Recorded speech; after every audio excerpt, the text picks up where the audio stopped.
টা কি এই মিছিলটা ইলেকশনের আগেই ঠিক করা ছিল।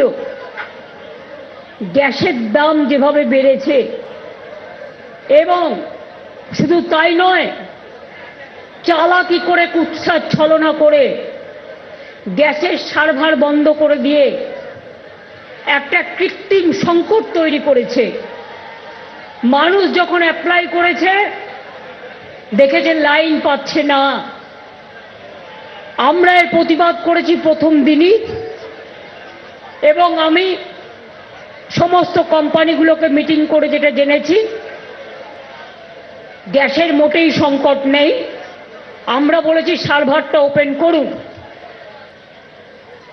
হোটেলগুলো কেন চলবে না? হকারের দোকান কেন চলবে না?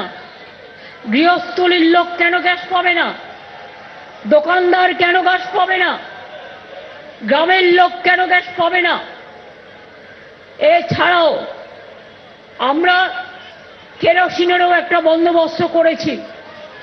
যারা গ্রামের দিকে অনেকেই কেরোসিনে রান্না করেন তাদের কেরোসিনের কোটাটা বাড়ানো হয়েছে, যাতে তারা স্টোভেও যারা ইউজ করেন, এখন অনেকে আমি দেখছি উত্তরবঙ্গে বিশেষ করে জঙ্গলমহলে কাঠের চুল্লি ব্যবহার করতে শিখেছেন বাধ্য হয়ে। রেস্টুরেন্টে গেলে খাবার নেই, হোম ডেলিভারি যারা করেন, লক্ষ লক্ষ মানুষ এর সাথে যুক্ত। একবারও ভাবলেন না বিজেপি সরকার নির্বাচনের স্বার্থে হঠাৎ করে গ্যাস সার্ভার বন্ধ করে দিলেন। ভাবছেনটা কি দেশটা কি মগের মুলুক? কেন আগে থেকে প্ল্যান অফ অ্যাকশন তৈরি করেননি? সব জেনেও চালাকির আশ্রয় গ্রহণ করছেন। গ্যাস দিন মানুষকে, গ্যাস বেলুন নয়। গ্যাস দিন মানুষকে।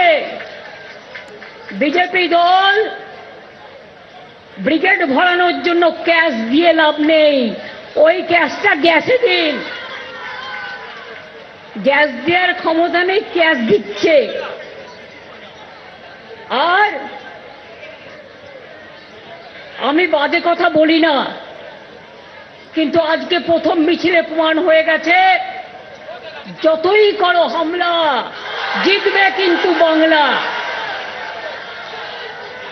এই বিজেপি চাই না, চাই না, চাই না। মানুষ সম্মান নিয়ে বাঁচুক। বাংলার ইলেকশনটা শান্তিপূর্ণভাবে করে দিন। কেউ কোনো প্ররোচনায় পা দেবেন না। তারপর দিল্লিটা আমরা বুঝে নেব।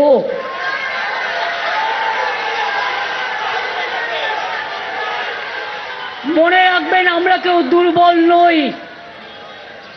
অনেক লড়াই, অনেক সংগ্রাম, অনেক কঠিন পথ পেরিয়ে এসেছি। 4 বছর ধরে তো টাকাই দেন না। তা সত্ত্বেও মানুষের স্কিম বেড়েছে কিন্তু কমেনি, আরো বাড়বে আগামী দিন। বিশ্বাস রাখুন, ভরসা রাখুন, আস্থা রাখুন। বিশ্বাস, ভরসা আর আস্থা তৃণমূল কংগ্রেসই বাংলার মানুষের আস্থা, দেশের মানুষের আস্থা। এটা মাথায় রাখবেন। গত রাতে কি করলেন? রাত্রির 1টায় আমি মেসেজ পেলাম।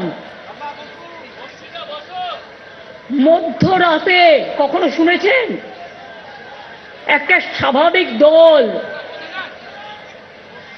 কাউকে কাজে লাগিয়ে ছুপা রুস্তমের মতো বিহাইন্ড দ্য সিন